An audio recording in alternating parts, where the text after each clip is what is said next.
तो हुआ यो कि एक दिन राधा रानी भगवान श्री कृष्ण से बहुत ज़्यादा रुष्ट हो गई, बहुत ज़्यादा। भगवान श्री कृष्ण ने बहुत सारे उपाय किए कि भाई मान जाओ, लेकिन राधा रानी बस मानने के लिए तैयार नहीं। तो श्री कृष्ण ने बहुत सारे उपाय किए, लेकिन वो फेल हो गए।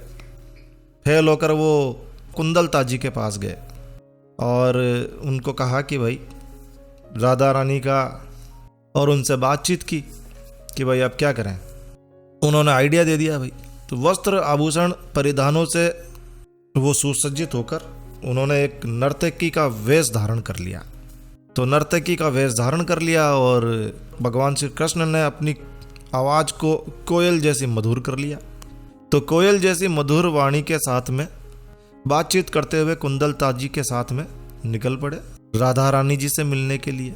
तो जब वो धीमी गति से चल रहे थे तो उनके श्री चरणों में जो नुपुर पहने हुए थे, जो पायजेब या आप कुछ भी कह लें, तो उसकी मधुर झनकार साथ साथ निकल रही थी।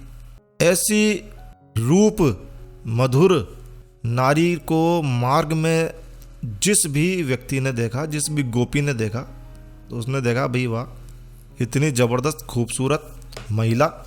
और हमारे यहाँ पर बस वो देखती रही और ठगी सी खड़ी रह गई। तो भगवान श्री कृष्ण चल रहे थे, गोपियाँ देख रही थी और राधा रानी अपनी सखियों के संग में बैठी हुई थी। तो दूर से ही उन्हें राधा रानी ने आते हुए देख लिया। किसे? भगवान श्री कृष्ण को, जो कि एक नर्तकी के रूप में राधा रानी से मिलने के लिए जा रहे थे। समझ गया?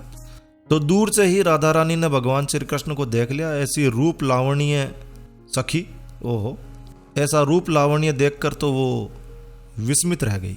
राधा रानी देखते ही रह गई, इतनी सुंदर नर्तकी। तो राधा रानी जी ने अपनी सखी से कहा, कुंतले, आज यहाँ इस समय कहिए किस कारण से आना हुआ, और ये साथ में ये नव यौवना कौन है तुम्हारे साथ इतनी खूबसूरत? तो कुंदलता जी बोली, राधे, ये मेरी सखी है। तुम्हारी सखी? हाँ, ये मेरी सखी है। ये मथुरा से तुमसे मिलने आई है। हमसे मिलने आई है? हाँ, ये तुमसे मिलने आई है। इसने तुम्हारा बड़ा नाम सुना हुआ है। तुम्हारा यश तो वैसे भी त्रिभुवन में फैला हुआ है, बस तुमसे मिलने आ गई। नृत्य, संगीत, कला में गंधर्वों की भी गुरु रूपा हो, और मेरी ये सखी गीत, वाद्य, नृत्य, इन तीनों विद्याओं में परम प्रवीण। देवता मनुष्य में से कोई भी नहीं है जो इसके बरोबर नृत्य कर सके, जो इसके समान नृत्य कर सके। इसका नृत्य पशु, पक्षी, मनुष्य, देवता कोई भी हो, जब ये नाचती है, जब ये नृत्य करती है, तो सबका चित्त हरण कर लेती है। इसके नृत्य कला गुरु श्री संगीत दामोदर जी है। बोला, अच्छा। इतनी प्रशंसा सुनकर श्री राधा रानी जी कौतूहल हो उठा उनके मन में जिज्ञासा हो उठी कि अच्छा ऐसा नृत्य है। तो सखियां भी उन्हें घेर कर खड़ी हो गई, क्योंकि सखियों ने भी वो बात सुन ली, वो भी तो साथ में ही खड़ी थी। तो राधा रानी बोली, अच्छा ऐसा है सखी, तो क्या तुम हमें भी अपना नृत्य दिखाओगी? मेरी सखिया वाद्य संभाल लेगी। बस भगवान श्री कृष्ण को और क्या चाहिए था, श्याम सुंदर को और क्या चाहिए था, वो तो तुरंत तैयार हो गए। बोला हाँ। तो सखियों के मधुर वाद्य और संगीत ने चारों दिशाओं को झंकृत कर दिया। सुमधुर संगीत बजने लगा और नटवर नागर ने नृत्य शुरू कर दिया। नर्तकी के वेश में अद्भुत ताल लय के साथ भगवान श्री कृष्ण नृत्य करने लगे। भाव भंगिमा, अंगों के संचालन में अद्भुत लास्य है। नृत्य की गति कभी मध्यम तो कभी द्रुत हो रही थी, यानी कि कभी कम तो कभी ज़्यादा हो रही थी। एक से एक स्टेप जो आप डीआईडी में देखते हैं वो सब फेल, एक से एक स्टेप्स। अब श्री राधा रानी और उनकी सखिया ऐसे नृत्य को देखकर चकित रह गई। ऐसा नृत्य ना तो उन्होंने कभी देखा था और ना ही कभी सुना था। जी हाँ। तो जब श्याम सुंदर भगवान श्री कृष्ण श्री राधा जी को रिझाने के लिए नृत्य करें तो उससे सुंदर नृत्य क्या कुछ हो सकता है? वन के मृग पशु पक्षी मोर भी स्तभित होकर नृत्य देख रहे थे।